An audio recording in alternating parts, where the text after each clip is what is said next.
Bwana mwana na Ngadi Online TV, asante sana kama umesha-subscribe on time, lakini kama hauja-subscribe nikuombe usubscribe ili uwe mwanafamilia, kwa maana tukiwa tunatupa video yoyote basi unakuwa mtu wa kwanza kuipata. Leo tuko maandishi matano, Mwenda City, mimi napenda kuita California, jiji la raha. Hapa bwana hapa ndipo ambapo anaishi nguli wa muziki, mfalme mmoja ndani ya nyika ambaye anatambulika kama King Tobixi.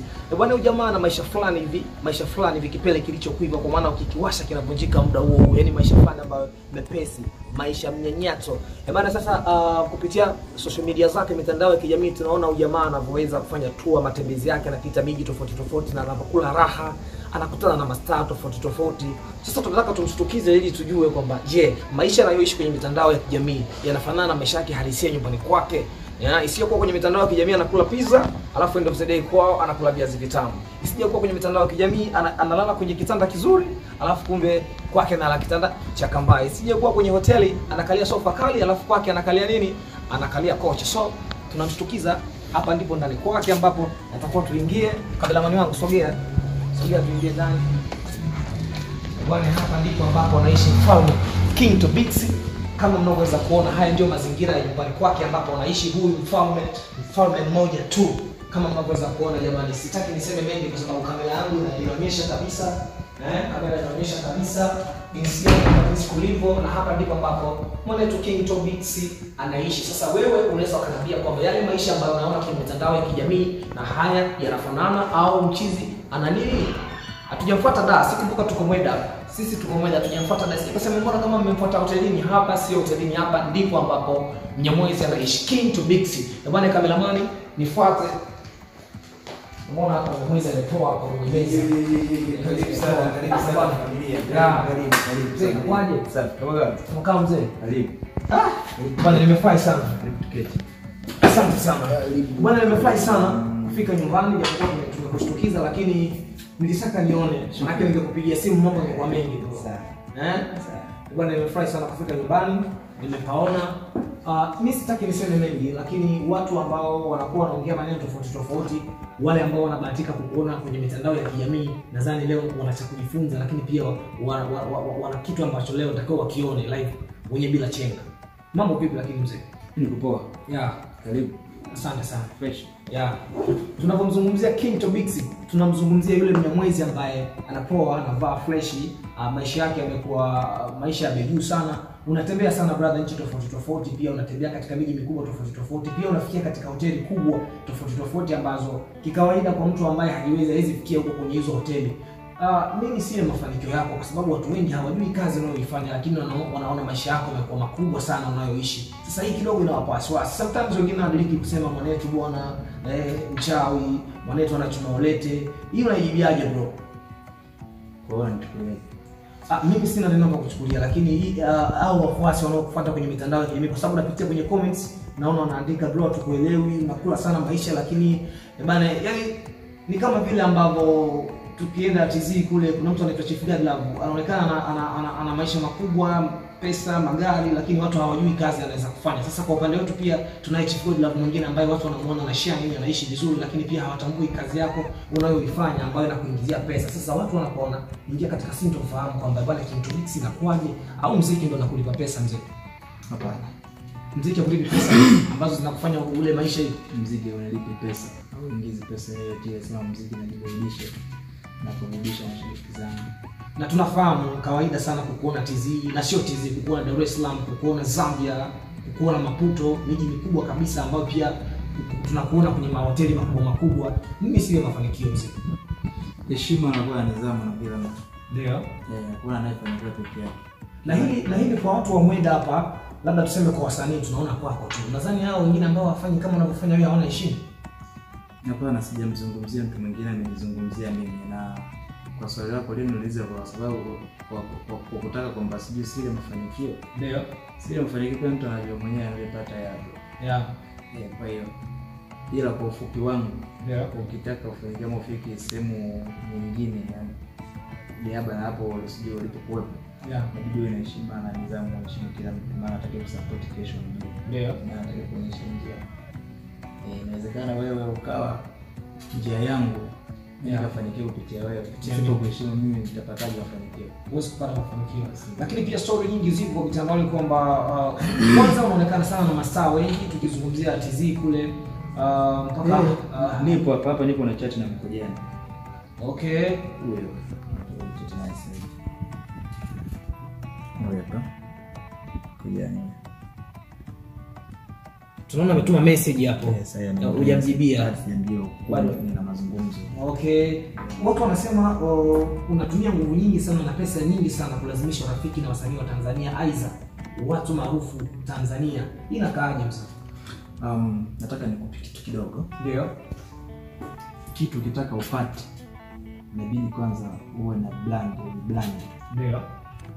Msanii yoyote mkubwa ama tajiri yoyote, ukimwona tajiri yoyote ndio hawezi kupata mafanikio bila kujibrand kwanza yeye mwenyewe. Sawa. Ndio. Kwa hiyo mimi nilikotoka mpaka hapa nilipofika sasa hivi, mpaka wewe umechukua hatua ya kutoka nyumbani hadi kuja Mweda, unafuata nini? Ndio.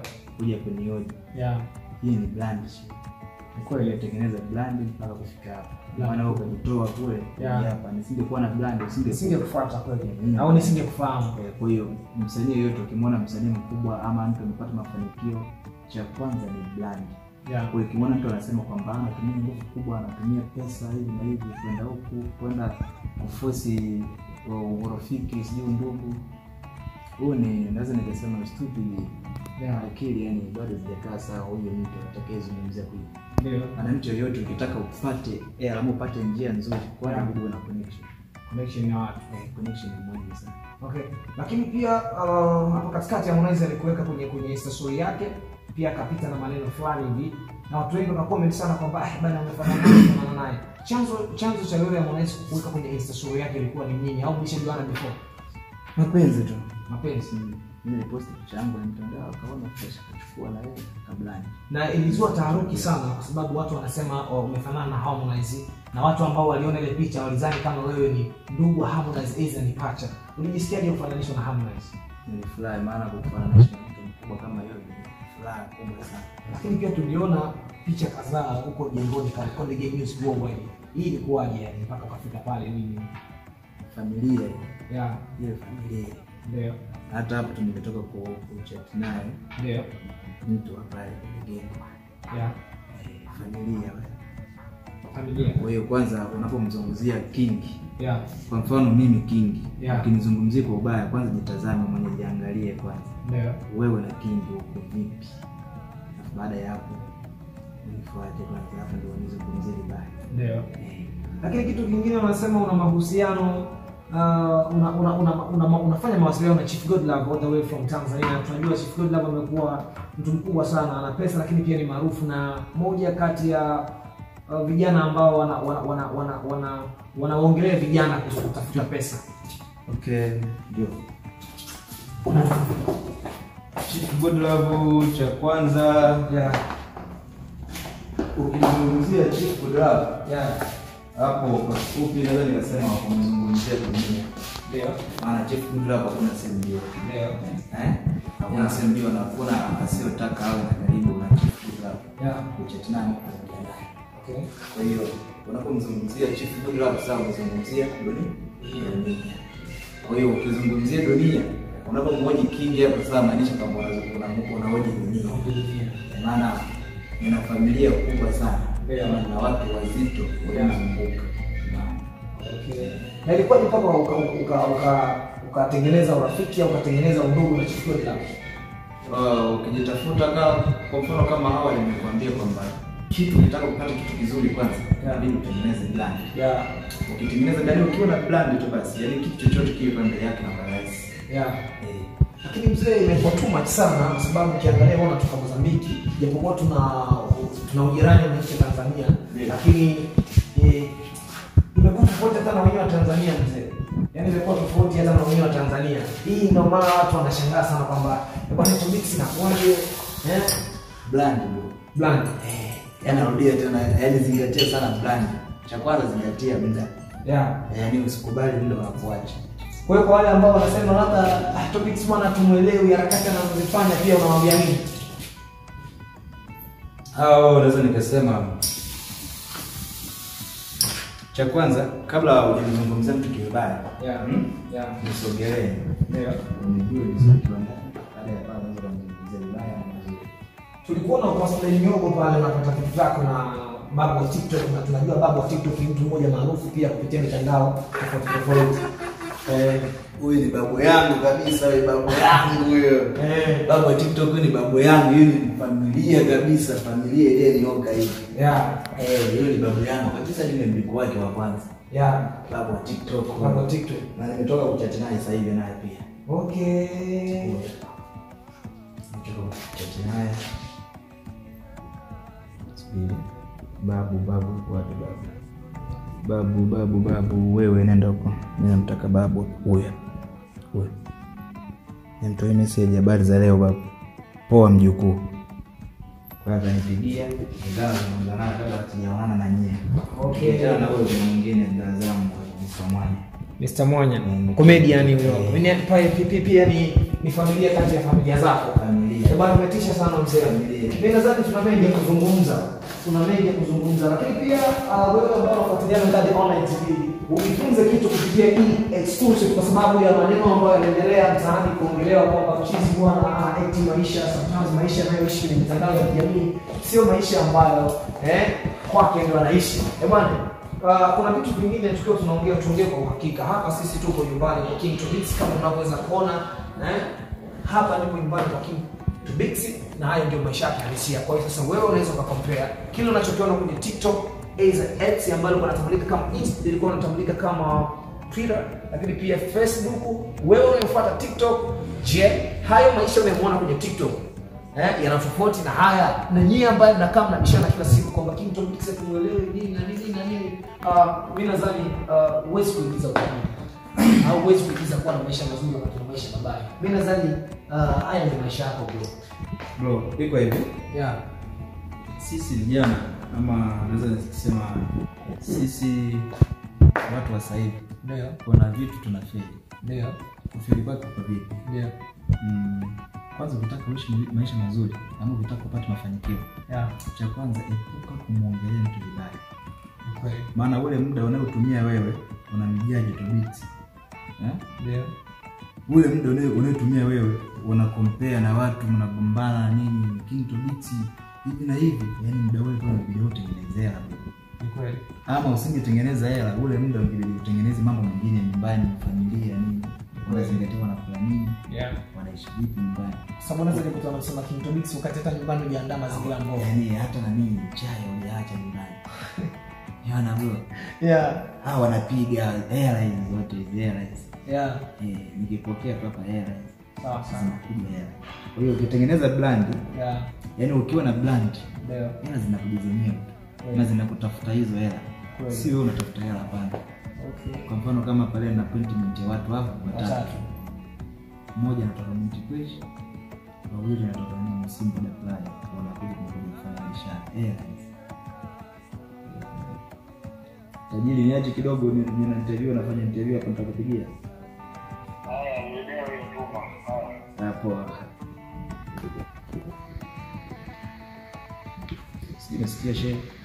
Lakini pia tunaona una penetration, yani una marafiki na watu ambao pia wana pesa. Kama kuna mama mmoja ambaye anaishi Palma anaitwa Watakuwa 05. Hawezi kuingia mwenda pasina kukupigia na kujua uko wapi ili upokee na vitu vingine viendelee. Kitu kipi ambacho wanavutiwa kutoka kwako? Kitu kipi unakifanya kwao mpaka wanakukubali hivyo? Sababu tunajua washikaji wako wengi. Kwa nini wewe King Tobits? Narudia tena, swali langu lile. Jibu langu lile ni brand. Na hiyo brand kako ulitafutaje? Hiyo brand ndio nataka nikupe sasa hivi siri. Sisi nimeamua na kufikia. Mimi mwanzo naanza. Maana mimi kupata brand nimeanza 2019. Nilipoanza. Mimi tangu utoto wangu naweza nikasema maisha yangu mimi nimechagua ya kucheza ovyo. Na namshukuru Mwenyezi Mungu amenijalia, amenibariki. Kile ninachokifanya ama kile ninachokifikiria kama nataka nifanye kitu fulani nafanikiwa. Nikiamua kama nataka mtu fulani nionane naye, inshallah nafanikiwa, nitaonana naye na nitakuwa naye karibu. Kwa hiyo tangu 2019 ndio nilipoanza mimi harakati za kutembea sasa. Watu walikuwa wanaambia kwamba huyu anatembea ovyo, anatumia ovyo hela. Mimi nilikuwa na ofisi ya simu, duka la simu. Nikaliua. Lakini sikuwa kulitaka. Harakati zangu za kutembea, kama safari fulani nilienda Zimbabwe. Kuna nchi nilifuatilia kule. Ndipo ulikuwa Zimbabwe, nilipofika Bela, nikaa siku 3.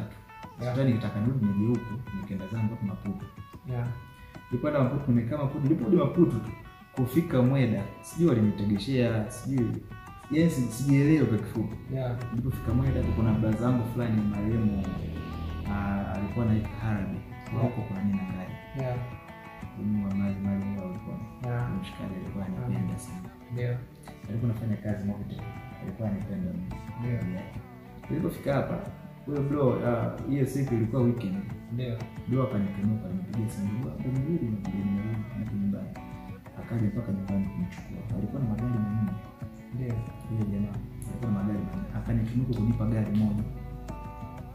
Kunipa liwa la kwangu hapana, yani niishi nalo tu. Liwa la kutembea nao mimi. Hakuna wala si liwa la hiyo. Wakati gari tunashikalifa alikuwa na hiyo. Kwa hiyo baada ya kunipatia ile gari hiyo siku, mimi nimetoka nimeenjoy zangu nikula bata. Hiyo siku ndio nikatokea wapi? Na nini? Walikuwa wanacheza mpira kwa camp municipal. Nimetokea kule nikaonekana Kagimbe. Ndicho nikuta ndugu yangu. Nipiga bonga nzinga. Nilifanya jali pale gari nikalivunja ile mbali lote. Alikuwa na muonekano tena. Yaani gari mbele shagala bagala kila kitu kile. Na vipi wewe hukumia sana? Hapana, sikuumia. Nilitoka tu salama. Ile pale naweza nikasema walinitegeshea lakini ilipamba. Ilipamba lakini labda kwa sababu ulikuwa unaona Mnyamwezi na shine sana unavimba wakaona bwana kwa nini yeye sio sisi. Kwa hiyo wanejua walinichukua kunipeleka sehemu za wataalamu nini kwenda kuangalia, wakanionyesha kwamba umetegeshewa na marafiki zako wanakuwa na yadomo unavyoishi unavyotembea. Basi pale ile gari likachukuliwa likaenda polisi, mapolisi wakawa wananitafuta sasa ndio nifunge. Na baada ya kufanyika tukio kuna dogo fulani mpaka sasa simjui. Oya, hii interview naifanya. Wewe dogo ukiangalia interview usiwe muongo. Kuwa mwazi na kuwa mkweli. Kama ni wewe kweli ulinisaidia hiyo siku, naomba nitafute. Kingi hapo nitafute nitakufanyia kitu kizuri ndugu yangu. Huyo dogo alikuwa mtu mwema sana. Mimi nilifanya jali watu walipokuja kujaa pale wanaacha kuniokoa mimi, wananishoot video. Kingi leo hivi na hivi mara picha wanatuma kwenye mitandao mdogo. Huyo dogo alipokuja pana pikipiki amekuja bwana mama Kingi. Twende nani watakukamata na polisi wanakuja unaona? Kweli mimi nikatoka nikachukua simu zangu, nikachukua wallet, nikarudi gari, nikapanda kwa pikipiki natoka tuna polisi hao wanafika. Baada ya kufika mapolisi wa traffic wanapima pale, wanaulizia mwenyewe aliyofanya ajali yuko wapi, wananikataa, waombe kwamba amekimbia. Wengine marafiki zangu wanafiki wakachukua simu wakaenda Instagram, wakasearch jina wakawaonyesha mapolisi kwamba huyu hapa aliyofanya ajali. Mimi nilipigia simu na washikaji wenzao wamekuchoma. Wakaja mpaka ofisini hawakunikuta. Kwa mimi nikimbia nikampigia mwenye bro simu mwenye gari. Nikamuuliza blanco uko wapi? Akaniambia kwamba nipo huko. Alikuwa sema fulani alikaa mzee kwa hiyo. Nikaenda pale na bro mimi gari nimevunja. Nilifanya gari nimevunjika nilivunja sana. Kwa hiyo wananitafuta polisi. Kwa hiyo ndio utajua jinsi ya kunisolve ndugu yako. Mdogo akapigiwa simu na komandanti wa Mweda. Kwa gari yako imefanya ajali iko wapi? Nataka. Ndio bro akanificha simu kwa mimi sijui kumbe tukote. Sijui iko wapi alinisolve sana. Sikutoa hata 100. Polisi alienda kunilipia yeye mwenyewe. Gari nilikunja mimi na akachukua mwenyewe. Baadaye nikakaa mezani na mdogo gari na niliharibu. Nafanyaje? Gari yako sina kitu hapo. Kipindi hicho kabla bado sijajiokota vizuri. Ndio ndio yako sina kitu. Nafanyaje? Kwa mdogo wangu ajali kama ajali. Kwa mimi moyo wangu siwezi kulipisha hata 100. Ndio maana naomba dua nzuri kwa Mwenyezi Mungu. Sawa. Siwezi kulipisha hata 100 ila walikuja marafiki zako hapa na akanionyesha paka message, paka voice WhatsApp. Walikuwa wanasema kwamba huyu nilipishe gari. Kama lipi mfunge.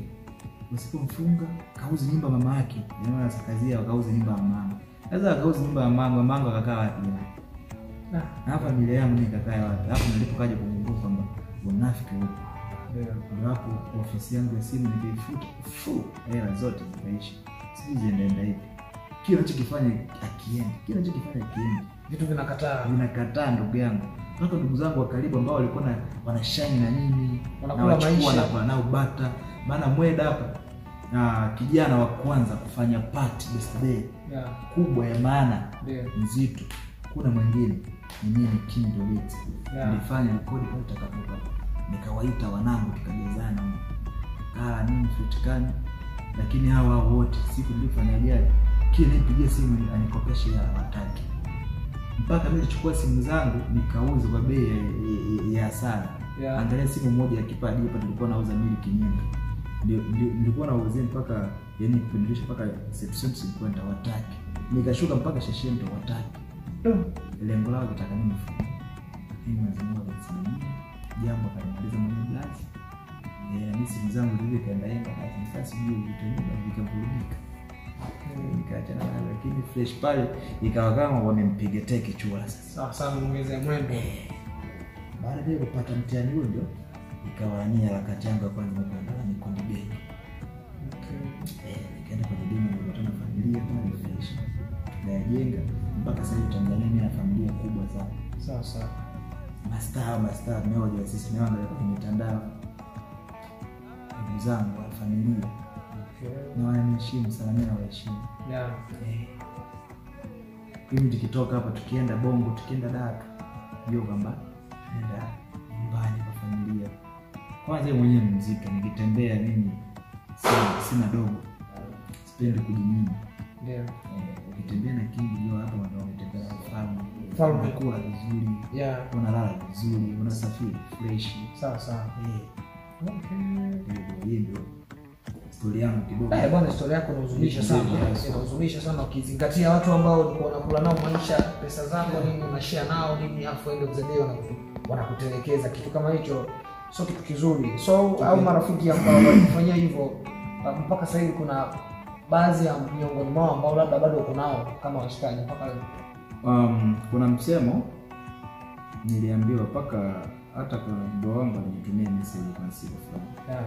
Aliniambia kwamba mtu anayekuchukia usimchukie. Onyesha love mbele yake. Sawa. Maana na wewe ukionyesha sura ya kumchukia utamuongeza speed ya kufanya kitu kibaya zaidi. Kwa hiyo wale wote ambao walikuwa wanachukia wanasema vibaya, wanakaa majengeni, wananiambia vibaya, Mungu simfanya nini. Lakini cheka nao watafurahi. Na mpaka sasa nazidi kuwasaidia kwa support.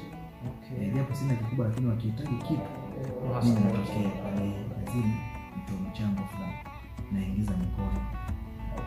Bwana mimi nashukuru sana bro kwa time yako. Nadhani tuna mengi lakini pia tutatafuta tena wakati mwingine wa kuja kuzungumza na wewe tena ili tuweze kupata shule, kwa sababu kama ni shule tu mtu nadhani wanaofuatilia interview watakuwa na mengi ya kujifunza. Mambo mengi sana umezungumza ambayo yana pointi wakiachukua wakayafanyia kazi pia yanaweza yakawajenga. Labda kwa neno la mwisho kwa watu ambao labda pengine walitamani kujua topics, labda pengine unajua wewe una ukaribu na watu wa Tanzania hususan wasanii, tutegemee lini collab labda na wasanii wa Tanzania hata moja, japokuwa hujafanya kama ni sehemu ya biashara, unafanya kama ni sehemu ya furaha, lakini pia tutegemee lini kufurahisha moyo wako endapo utafanya collab na msanii wa Tanzania? Cha kwanza kabisa ndicho kawaza mimi mwanzo. Wenyewe unasema kwamba ukitaka kitu kizuri usiwe na pupa, usikurupuke. Usiwe na haraka. Ukikurupuka tu utaumia. Utaumia kwa sababu gani? Kwa mfano kama alivyo Konde, ama alivyo yule dogo yote alitoka sasa Samuel. Ama alivyo Nacha. Wale wametoka bwana majina yao. Wewe ukiwaendea kitu tukikurupuka, unataka collab? Utaweza? Huwezi kuweza. Utaweza. Wewe unaenda kidogo mdogo unapiga story. Lazima nipende kusalimia pale, unaenda anakuzoea, unakuwa ndugu yake. Kwa hiyo ukiomba kitu kama na vesi yangu hapa naomba unaitiliki kidogo ni udambo hapa. inakuwa rahisi sana kuliko kwenda kitu kicha atakupiga hela, atakwambia nataka milioni 10. Kwa mfano kama Konde, wewe utamweza ile kwa uwezi kumweza. Yeye mwenyewe kwanza ameweka kwenye mtandao, ameweka nianika kabisa kwamba collab na mimi au ndio milioni 100. Milioni 100 huko sisi kwa Mozambique tunazungumzia. Inabidi iwe 6 milioni au inakuwa 3. Inakuwa 3 milioni. Milioni 50 na kwa milioni kinyume. 3 milioni. Okay. Hiyo 3 milioni mimi nikaenda kwa hiyo kwa tabu nikampe tu collab. Video labda nimhudumie mimi nguo, location nini vyote naumia mimi. Kwa hiyo kitu chochote kile ukitaka ukifanya ili ukibongoa nenda kidogo. Nenda kidogo. Hata kama naweza nikasema mtu yote yule pale niliyemzidi mimi. Ukitaka upige story nzuri na mimi. Usiniingie kitu cha bro, tupige picha. Nitakukataa. Ukija na heshima vizuri fresh naweza ukala yangu vingi. Naweza nichukua tukaenda hapa tukafanya hiki. Kwa hiyo kikubwa kuwa na heshima na nidhamu na kuwa na subira. Utapata vizuri. Bwana asante sana kwa time yako. Shukrani sana. Nadhani tumeongea mambo mengi sana. Tutaweka part 2 hapa ili tuweze kubonga tena mastori tofauti. Ila na nini ndugu zangu na waomba kuna goma langu limetoka sasa hivi. Ndio. Ninatepea mtandaoni. Ndio. Inaitwaje? Inaitwa Liloko. Sawa. Bwana kama anavyosema hapa brother kwamba na ngoma yake ambayo anatembea kama Liloko, kwa hiyo cha msingi tembelea kwenye YouTube channel yake Kinto Beats. Bila shaka nadhani imeshapandishwa kwa YouTube.